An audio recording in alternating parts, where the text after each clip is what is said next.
السلام علیکم ورحمۃ اللہ تعالی وبرکاتہ نحمدہ ونصلی علی رسولہ الکریم اما بعد فاعوذ باللہ من الشیطان الرجیم بسم اللہ الرحمن الرحیم۔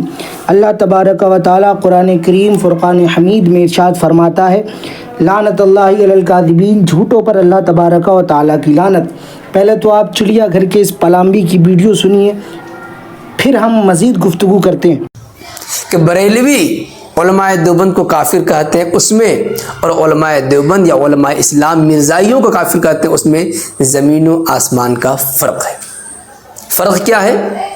فرق یہ ہے کہ علماء دیوبند یا علماء اسلام مرزائیوں کی طرف جن عقیدوں کی نسبت کر کے کفر کا فتویٰ لگاتے ہیں، واقعی وہ عقائد مرزا غلام احمد قادیانی کے تھے، اور مرزا غلام احمد قادیانی کے ماننے والے مرزائیوں کا بھی وہی عقیدہ ہے۔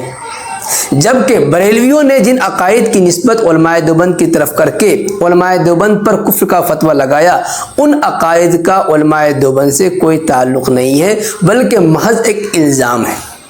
اس لیے زمین و آسمان کا فرق ہو گیا۔ جیسا کہ آپ نے اس کی ویڈیو سنی، یہ بک رہا ہے کہ سرکار اعلیٰ حضرت نے جو دیوبندیوں کے مولویوں پر جو فتویٰ لگایا تھا ان کا کوئی ثبوت نہیں ہے۔ وہ فتویٰ سرکار اعلیٰ حضرت نے حسام الحرمین شریف میں جھوٹا لگایا تھا۔ جیسا کہ ہم نے قرآن کی ایک آیت پڑھی، لعنت اللہ علی الکاذبین، جھوٹوں پر اللہ تبارک و تعالیٰ کی لعنت ہے۔ چلیے اب اس کی بات کا جواب سنیے، کیا واقعی دیوبندیوں کے مولویوں کا کفر نہیں ہے؟ کیا ان کا کفر ثابت نہیں ہے؟ کیا سرکار اعلیٰ حضرت رضی اللہ تعالیٰ عنہ نے یہ جھوٹا فتویٰ لگایا تھا حسام الحرمین شریف میں؟ چلیے سنیے، چلیے ہم پہلی گستاخی، پہلا کفر اور پہلے مولوی کی پہلی کتاب سے ثابت کرتے ہیں۔ یہ کتاب ہے حفظ الایمان، اس کے صفحہ نمبر 15 پر اس کو لکھنے والا مولوی اشرف علی تھانوی یہ لکھتا ہے کہ علم غیب کے تعلق سے سرکار صلی اللہ تعالیٰ علیہ وآلہ وسلم کے کہ جیسا علم غیب حضور کو ہے ایسا تو پاگلوں جانوروں کو بھی ہے۔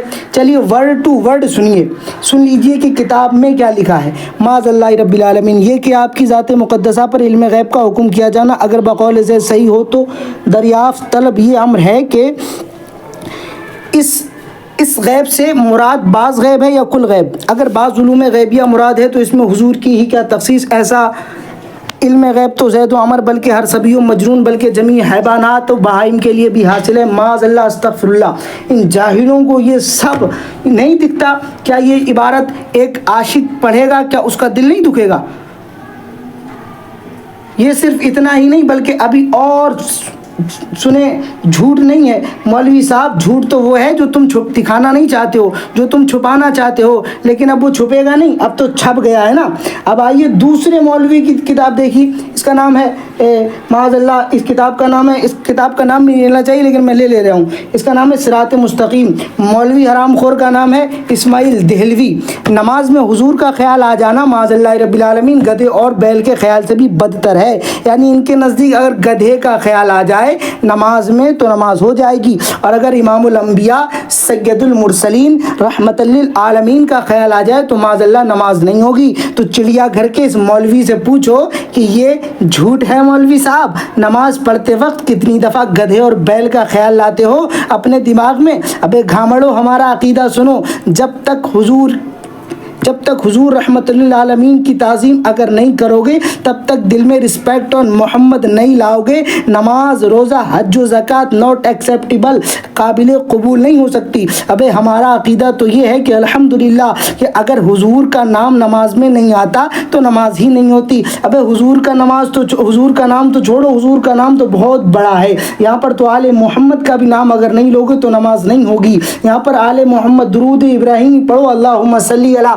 سیدنا و مولانا محمد وعلی آل محمد، اگر یہاں تک نہیں کرو گے، حضور کی تعظیم نہیں کرو گے، آل محمد کی تعظیم نہیں کرو گے، نماز ہونے والی نہیں۔ استاد زمن علامہ حسن رضا فرماتے ہیں، ان کی تعظیم کرے گا نہ اگر وقت نماز، ماری جائے گی تیرے منہ پہ عبادت تیری۔ اب ان مولوی صاحب سے کہو، مولوی صاحب یہ صرف اتنا نہیں ہے، یہ تو صرف شروعات کا ہے، اگر ساری پول کھول دی جائے مولوی صاحب تو سب سے پہلے کام جو آپ کریں گے تو وہ کام آپ کا دیوبندیت سے توبہ ہوگا۔